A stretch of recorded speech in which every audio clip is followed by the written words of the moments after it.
مساء الخير، السلام عليكم ورحمة الله. شكرا الدكتور الصديق العزيز مروان النجار. تحية إلى أستاذنا الأستاذ العلوي على مداخلته. Permettez-moi de faire cette conférence de clôture qui est la peur au quotidien, du normal au pathologique.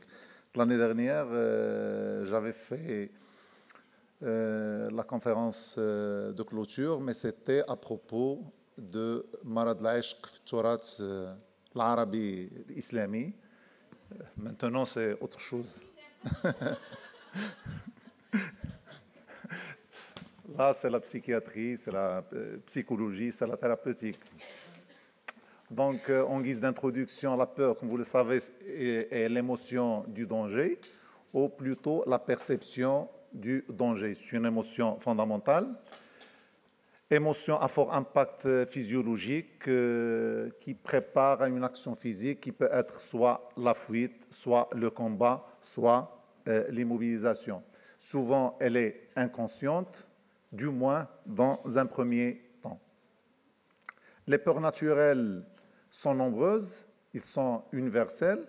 Les principales peurs chez l'adulte, c'est les animaux, les insectes, les serpents. La peur des auteurs, les balcons, par exemple. La peur du sang, les piqûres ou la prise de sang. L'eau, l'orage, bruit, tonnerre, éclair. Yurikum al-barqa khawfan wa tama'an, comme vous le savez. La peur, il peut être normal comme il peut être pathologique. La peur normale, c'est une émotion protectrice. La peur pathologique, comme vous le savez, c'est les troubles anxieux, comme on va voir. La peur, de point de vue étymologique, c'est un mot latin, pavor ou paver, ça veut dire peur ou être frappé par la peur. Le petit Robert définit la peur comme un phénomène psychologique à caractère affectif marqué qui accompagne la prise de conscience d'un danger réel ou imaginé. Le dictionnaire de la philosophie définit la peur comme un sentiment de grande inquiétude éprouvé en présence d'un danger réel, supposé ou fictif. De qui on a peur ou de quoi on a peur? On a peur de soi. On a peur de la liberté, par exemple, comme la peur de choisir, la peur de la responsabilité, la peur de l'agressivité, la peur de la colère, de la force, c'est-à-dire la domination ou de la faiblesse d'être dominé, la peur des besoins. On a peur des autres, l'agressivité, la méchanceté, la dépendance, la passion, et j'en passe. Et on a peur également des circonstances de la vie, comme les origines culturelles et sociales, le destin, le hasard, et les catastrophes, les maladies et les souffrances.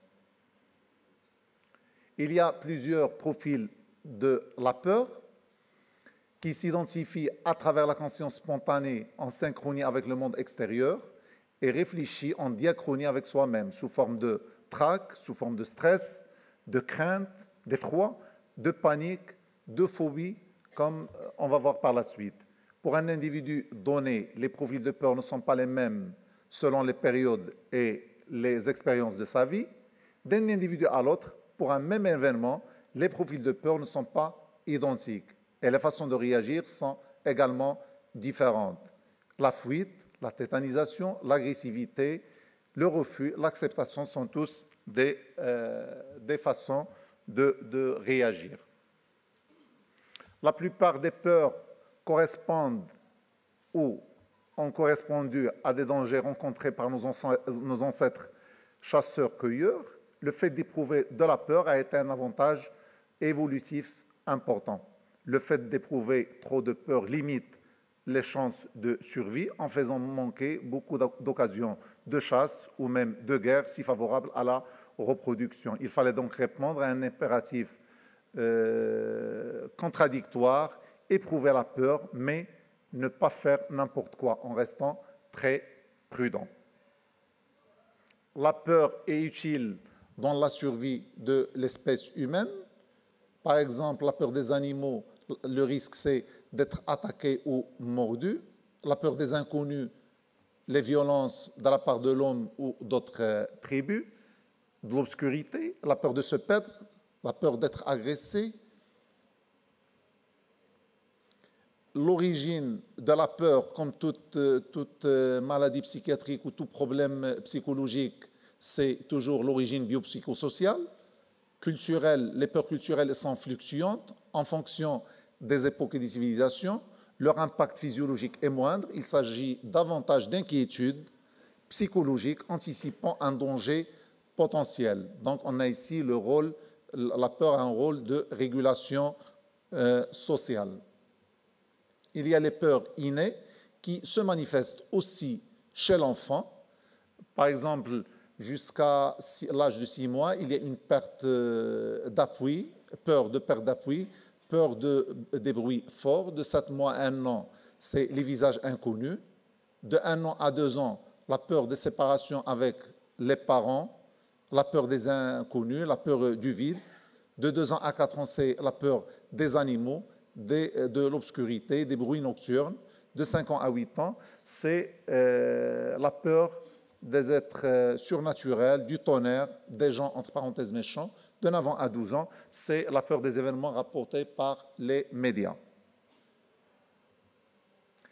L'éthiopathogène, comme on a dit, biopsychosocial, il y a culturel, et aussi il y a, du point de vue psychologique, l'apprentissage de la peur.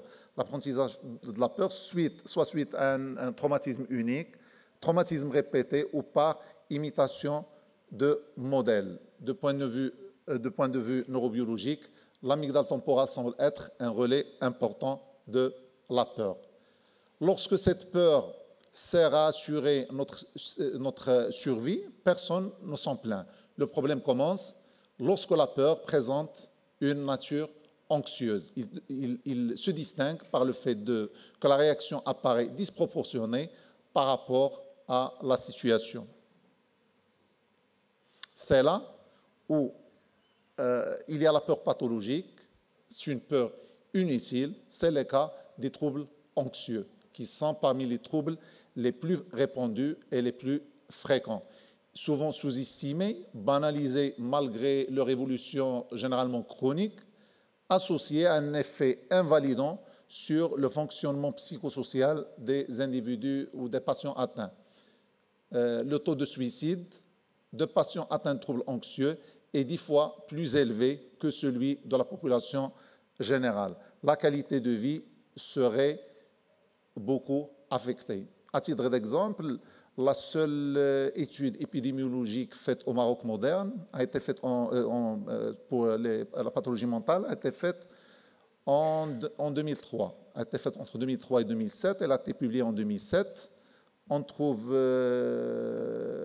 que 1,5% de l'échantillon étudié, malgré les critiques pour l'échantillon étudié, 1,5% de l'échantillon étudié, ils ont une schizophrénie. 5,6%, ils ont une psychose, entre parenthèses psychose, paranoïa, troubles schizoaffectifs et schizophrénie.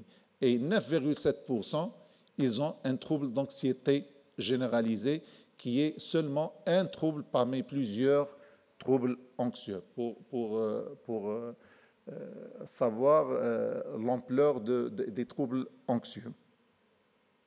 Comme vous savez, l'anxiété, c'est étymologie vient d'anquer, ça veut dire serrer, rétrécir, étouffer, qui est un sentiment pénible, danger imprécis, peur sans objet. L'anxiété pathologique, c'est une anxiété désorganisée, d'intensité et durée plus importante, vécue avec souffrance, genèse des symptômes physiques. Comme j'ai dit, ils peuvent être aigus ou chroniques, spécifiques ou généralisés. Les mécanismes éthiopathogéniques des troubles anxieux ne sont pas entièrement connus. L'origine est multifactorielle, psychologique, génétique, neurobiologique et environnementaux. Environnementaux, comme les événements de vie traumatisants, la maltraitance de l'enfance, L'apprentissage social par imitation de modèles, par exemple, un parent présentant lui-même un trouble anxieux, ou l'intégration de messages d'alerte. Par exemple, un parent anxieux qui souligne les dangers liés à certaines situations. Le manuel diagnostique et statistique dans sa 5e version de 2015, les troubles anxieux, ils comprennent les troubles d'anxiété généralisée, le trouble panique, l'agoraphobie, la phobie spécifique, l'anxiété sociale, l'anxiété de séparation, le mutisme sélectif et le trouble anxieux induit par une substance et le trouble anxieux induit par une affection médicale. De point de vue épidémiologique, les troubles anxieux ont une prévalence entière de 10 à 25%. Aux États-Unis, les troubles, la phobie spécifique, l'anxiété généralisée, troubles paniques et l'agoraphobie sont les plus fréquents parmi ces troubles anxieux. Ils sont plus fréquents chez la femme par rapport à l'homme et ils sont plus précoces. On commence par le trouble d'anxiété généralisée, comme j'ai dit, à une prévalence de 9,7%. C'est un trouble anxieux qui est marqué par une symptomatologie anxieuse faite de soucis excessifs mal contrôlés, chroniques, c'est-à-dire évoluant depuis plus de 6 mois. On l'appelle parfois la maladie des inquiétudes, prévalence sur la vie entière d'environ 5% selon l'OMS, comme j'ai dit, avec une prédominance féminine. Il peut débuter à tout âge de la vie, souvent entre 35 et 45 ans. Il se manifeste par des manifestations psychiques, des manifestations comportementales et des manifestations physiques. Manifestations psychiques, c'est l'anxiété et les soucis excessifs. La caractéristique principale est une appréhension continue, non associée à un événement déclencheur particulier. Le patient il présente des inquiétudes et des ruminations diverses, d'où le titre de anxiété généralisée, concerne l'avenir, les petites choses, la santé, le travail, l'argent et les proches. Les manifestations comportementales, essentiellement caractérisées par l'hypervigilance et les réactions de sursaut. Les manifestations physiques, comme tous les troubles anxieux, il y a la perturbation des fonctions physiologiques de base, comme l'appétit, le sommeil, des symptômes physiques à expression clinique, myalgie, céphalée, symptômes digestifs, irritabilité et difficulté de concentration. Ces symptômes retardent fréquemment le diagnostic du trouble d'anxiété généralisée. À côté du trouble d'anxiété généralisée, il y a le trouble panique. Comme vous le savez, c'est une répétition des attaques de panique et avec une anxiété anticipatoire. Elle a une prévalence de 1 à 3% avec une prédominance féminine, un âge de début de 20 à 30 ans. Le trouble panique, c'est la répétition de 4 attaques de panique pendant un mois. Au moins 4 attaques de panique. L'attaque de panique, comme vous le savez, c'est une urgence récurrente, spontanée, une demi-heure à 1 heure en moyenne, qui dure une demi-heure à 1 heure en moyenne, avec début brutal, nocturne généralement, atteint d'emblée son maximum. La phase d'état, il comprend une triade symptomatique, des manifestations psychiques, des manifestations physiques, manifestations comportementales. Je ne vais pas en tarder. À côté de l'attaque de panique, il y a l'anxiété anticipatoire, qui est la répétition de crise, entraîne l'apparition d'une anxiété anticipatoire. Elle est permanente de la survenue d'une attaque de panique. Le patient, il vit dans la crainte de voir se reproduire l'attaque de panique de manière inopinée. C'est la peur d'avoir peur. Les préoccupations, ils concernent les conséquences possibles de l'attaque de panique qui peuvent modifier le comportement du patient et aboutir à des complications comme l'isolement social, comme le changement des habitudes de vie. Le troisième trouble, c'est les troubles phobiques.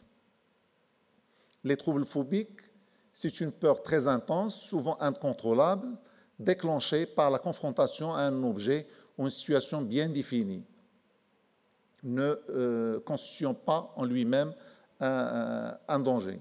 Lorsque le sujet est confronté à l'objet ou la situation redoutée, que l'on qualifie de phobogène, cela se fait au prix d'une anxiété extrême. Secondairement, cette peur entraîne fréquemment des conduites d'évitement qui peuvent avoir un retentissement sur le fonctionnement du sujet. Les troubles phobiques, il y a les troubles phobiques et les comportements phobiques. Les troubles phobiques, c'est l'agoraphobie, c'est la phobie spécifique et c'est la phobie sociale. L'agoraphobie, c'est la crainte des endroits dont on ne peut pas sortir facilement, on ne peut être aidé en cas de problème ou d'accident. Les situations redoutées, souvent évitées, c'est la foule, les grandes surfaces, les embouteillages, les places vides. Le sujet ne peut pas s'éloigner de chez soi, donc il garde un périmètre de sécurité. Les troubles associés, c'est l'attaque de panique, le trouble panique, la dépression et surtout l'usage problématique des substances. La phobie sociale, c'est la crainte du regard de l'autre, du jugement de l'autre. L'exposition peut provoquer une angoisse ou une attaque de panique, une gêne sociale avec sentiment d'humiliation. Les situations redoutées, c'est la prise de parole face à un public, manger ou boire en public. Les troubles associés, c'est les mêmes, c'est les troubles dépressifs, c'est l'usage problématique de substances. Et troisièmement, les phobies spécifiques ou phobies simples, c'est la crainte irraisonnée et incontrôlable d'un objet ou d'une situation bien définie. Les plus fréquemment retrouvées, c'est la phobie des animaux, la phobie d'éléments naturels, la phobie des situations et les phobies liées au sang. Et il y a les comportements phobiques, c'est les conduites d'évitement, les conduites de rassurement ou contraphobiques, surtout l'usage d'anxiolytiques, et la fuite en avant, c'est-à-dire l'affrontement délibéré du danger pour le dépasser. L'évolution de cette peur pathologique ou des troubles anxieux est généralement chronique. Les répercussions socioprofessionnelles peuvent être importantes, besoin d'être accompagnés, limitation des déplacements par crainte des transports en commun, des lieux publics, de l'éloignement du domicile. Ils peuvent se compliquer d'épisodes dépressifs caractérisés ou de troubles liés à l'usage de substances, surtout l'alcool. Que faire pour la prise en charge? Traitement non pharmacologique, traitement pharmacologique et hospitalisation. Le traitement pharmacologique est de première intention. D'abord, l'éducation thérapeutique qui est centrale dans la prise en charge des troubles anxieux, c'est l'explication des symptômes, la réassurance et l'information du patient sur son trouble. Les règles hygiéno-diététiques simples, mais ils doivent également être expliquées aux patients. L'arrêt des excitants, un bon équilibre alimentaire, l'hygiène de sommeil, activité physique régulière et relaxation. La psychothérapie, essentiellement une psychothérapie d'inspiration cognitivo-comportementale, il doit être privilégié. Parmi les stratégies de la gestion, parmi les stratégies, elle est centrée sur la gestion des émotions, des inquiétudes et des techniques de relaxation. À côté du traitement non pharmacologique, il y a le traitement pharmacologique. Le traitement de fond au long cours peut se justifier pour les formes sévères et invalidantes, notamment lorsque les mesures non pharmacologiques ne sont pas efficaces. Il repose essentiellement sur l'utilisation d'antidépresseurs de première intention, les inhibiteurs sélectifs de la recapture de la sérotonine. Pour le traitement ponctuel, c'est pour les manifestations anxieuses intenses et invalidantes, c'est les anxiolytiques, comme les benzodiazépines. Ils peuvent être utilisés de manière ponctuelle, bien limitée dans le temps, maximum 12 semaines. L'hydroxyzine, il peut constituer une alternative pour les benzodiazépines, mais ces molécules ou ces traitements ne constituent pas un traitement de fond pour les troubles anxieux.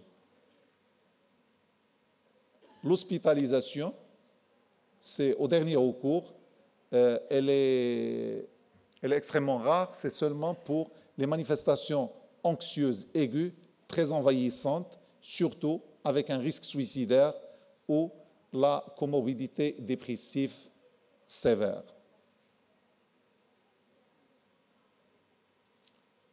Pour conclure, la peur est une émotion protectrice. Les troubles anxieux, le trouble anxieux, c'est une souffrance inutile. Le médecin généraliste a un rôle non négligeable dans la prise en charge de ces patients, puisqu'il est le premier front pour le diagnostic et la prévention des complications. La psychothérapie en monothérapie sont indiquées en première intention lors des troubles anxieux, peu ou moyennement sévères. Je vous remercie.